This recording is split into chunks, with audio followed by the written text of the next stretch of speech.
Okay, game 1 of the StarCraft 2 best of 3 is gonna have Berserker, aka Iris, playing a TVT against somebody.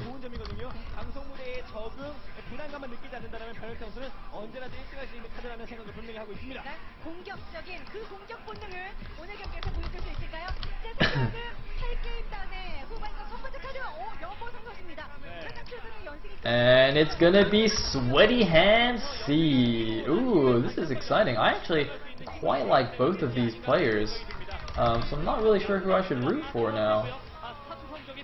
Iris, possibly one of my favorite Terran players of all time, besides like Fireback Hero. And C, you know, he's a really nice guy. He's actually really friendly with the Team Liquid community. He actually did a TL attack way back when. And is, you know, used to be a pretty solid Pro League player until I guess like this season. So let's see how he does here.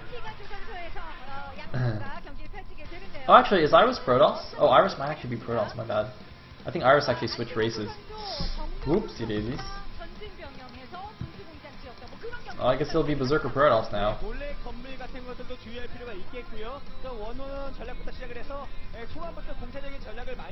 And we are going to be on Antigua Shipyard. Whoa! Nice camera switch there. Is Iris still Terran? I thought Iris actually did switch race. Like, now that people mentioned it, I'm like, I kind of vaguely remember that. I could be wrong though. I guess we'll see in just a second here.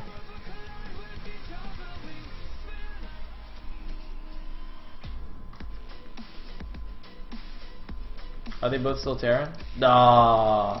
Alright, whatever. I got faked out. I got trolled. Well, not really trolled, I just got it wrong. Alright, whatever. 16-9. I'll wait for the commercial thing to finish first, because this is like, we need to watch this normally. And then when we go into the game, ready? Ready? Timing goo, timing goo. Aw, yeah, nice and fat. I wonder if 16-10 looks better, because 16-9 looks a little bit stretched for some reason. Oh, that looks much better. Oh, I'm a genius. Does it look better? It definitely looks better. Definitely, definitely, definitely. Okay. The players don't even look as fat anymore. Nice. Okay. So, looks like it is in fact a TVT. And we're gonna have who's who? I think Iris is the red Terran and C is the blue Terran. Alright, let me put this in the overlay. Iris is T2, C is T8. Center that a little bit. Yoink. Alright, sweet. So, Air Force Ace, losing the Brood War best of 3, needs to take the StarCraft 2 best of 3 if we are to see an ace match. Now, by the way, both of these teams, even though they were like bottom of the rankings last season, and I think in round 1 they weren't doing so hot, so far in round 2 they're both 2-1. I think they were ranked 2nd and 3rd in the overall rankings just for this round. So yeah, they're both doing pretty well this round. I mean, Air Force Ace, I think in round 1 only got a single win, and this round they've already got 2 wins. So kind of the reverse of Woongjin Stars in a way. Meanwhile, we do have a gas first for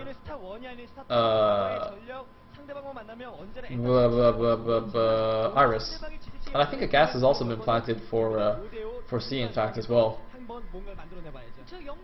So he's going to be a tech lab, and Barrack's not quite done yet for C, but he is going to add a factory. Okay, so we already have a pretty significant deviation between the builds here.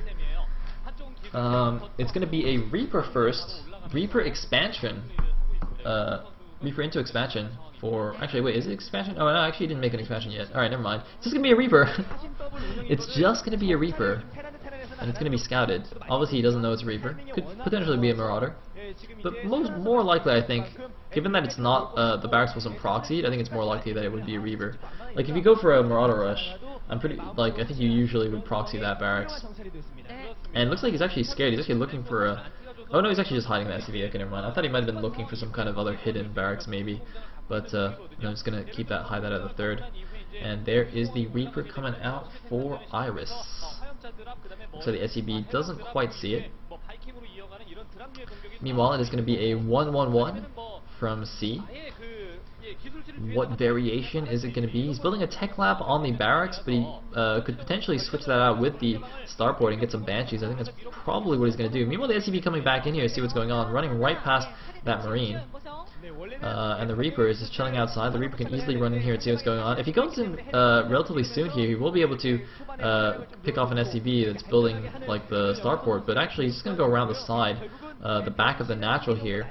I think probably because he's concerned that there might be a Marine or two that's like waiting on the right side of the base just to intercept the Reaper, and it looks like, oh, he's going to grab one of the mules, so crucial, and I think he got an SCB as well.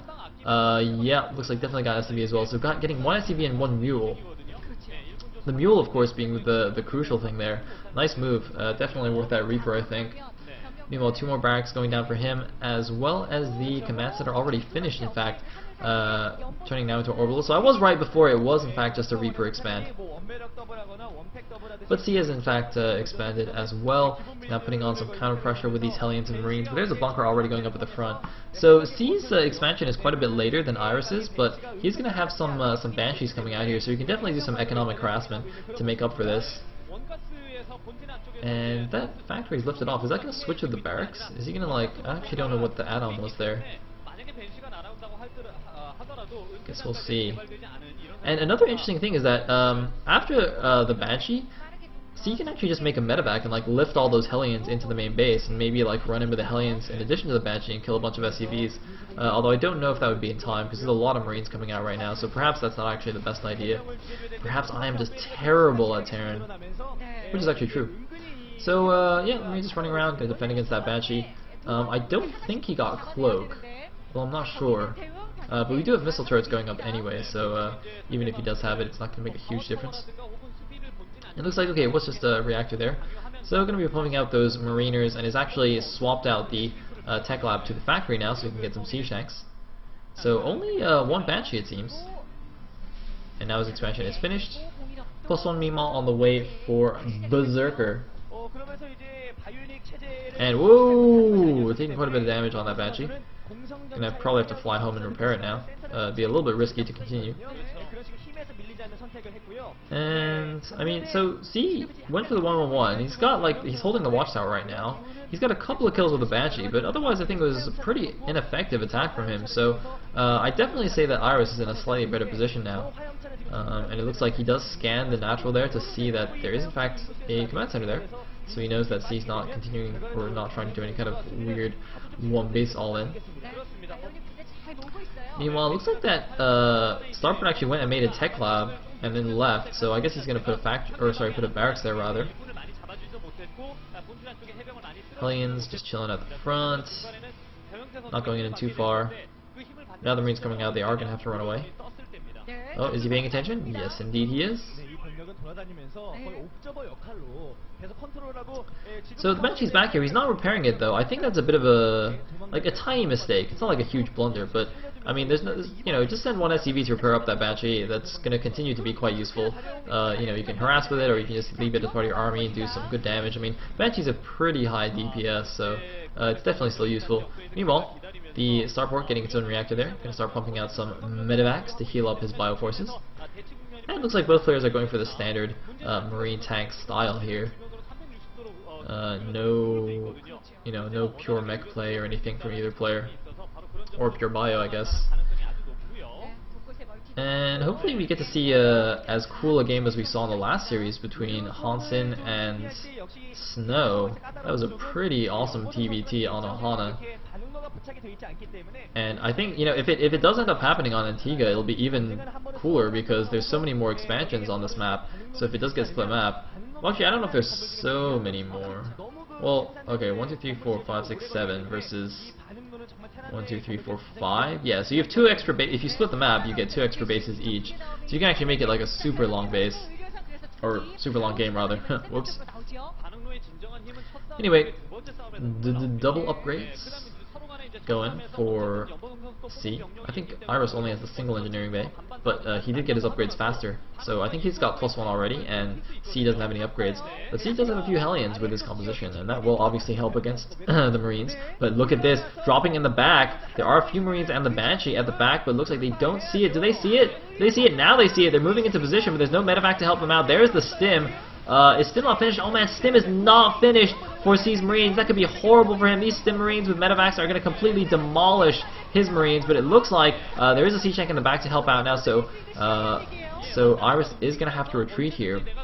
But wow, Iris having the +1 advantage, having the Stim advantage. I'm not sure about combat shields. I assume they both have them because they're not getting them at this moment. A nice little poke there. He didn't kill too much, killed a few Marines, and then had to back up. But you know, just keeping on the pressure. Now getting his second engineering bay and his armory, so it looks like going to line it up so that when +1 finishes, he'll be able to get 2-1 immediately. It's almost like in Brood War doing that 2-1 mech timing. It's kind of funny. Anyway, it looks like sensor tower going up in the main base, going to help spot any more drops incoming into the main. But Iris looks like he's already taking his third right now, and kind of going forward with his main bio army. Going to put on some pressure. He does actually have a few Marauders mixed into his composition, which is interesting. He's not just going pure Marine. And that obviously will help a little bit if he can find the opportunity to maybe snipe some siege tanks. But he's not going pure bio. He is getting plenty of tanks behind this as well. But look at that, 5 siege tanks are out. So Iris going to be a little bit careful not to get in range of those. Whoa. Alright, he's going to be fine. And oh, actually, combat shields is now just on the way for C, or rather, it's almost finished. So he actually didn't have that in the earlier engagement. So Iris definitely had the upper hand there. But now we do have. Oh no, actually, those are still Iris' Marines. Alright, still controlling the middle watchtower. Still no sign of a third for C, and the third base. Okay, there's the third command center finally, but it's just now starting. It's not even started at the actual expansion location, so he's also going to have to float that out and lose even more time. Whereas, you know, Iris' thing is already done at his expo, so Iris taking a nice economic lead, I think, in this game. However, he does seem to be a little bit behind on the siege tank count.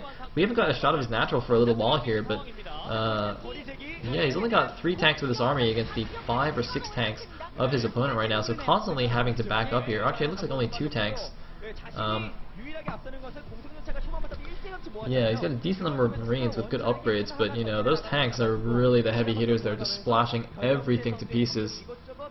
And it looks like, oh, he's going to try and sneak around the side. He's going to try and avoid the vision. He's going to try and avoid the lag. Unfortunately, he can avoid the lag. We can't avoid the lag. It's quite sad. So he's going to go for a drop here. Probably going to go out, and drop that third base. And if he simultaneously pushes on the ground to kind of keep C, or rather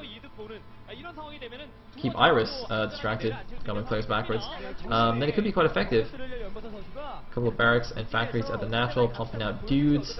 I like the fact that he's having some infrastructure there. I feel like having those buildings in the natural is a lot safer than in the main. You're a lot less vulnerable to drops in your main. But it looks like he is going to lose his third here, or at least get denied mining for a while. But we're going to have a big engagement in the middle of the map. Iris with many more Marines, but so many more siege tanks for C. Is it going to matter? A slightly better concave for Iris as well, and we're going to buffer into Iris, barely taking it with a handful of Marines remaining, even though C had a huge siege tank advantage. He was the one attacking into a defended position there. He sieged up second. He didn't get the great concave off, and this attack has been completely stopped. I mean, I did say that C should attack at the same time as doing that drop, but not when you're just going to lose all your units. And now C's moving out again. Oh, one siege tank gets completely obliterated by the 4 siege tanks of Iris here. And, you know, C, he tried to float out his third command center to take it, but he's immediately having to float it back. C looks like he's just completely devoid of siege tanks right now. I think,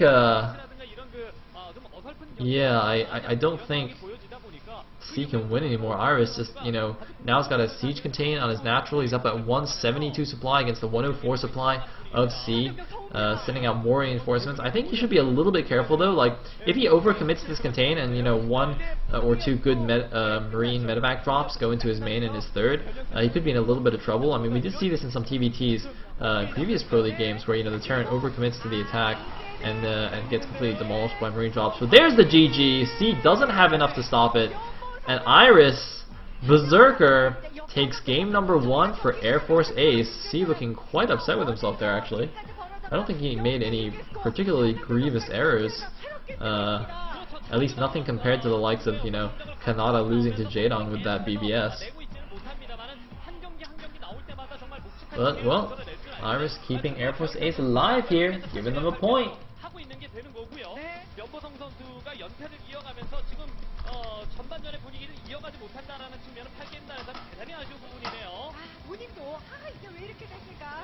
And I'm quickly going to run off to the bathroom, so BRB.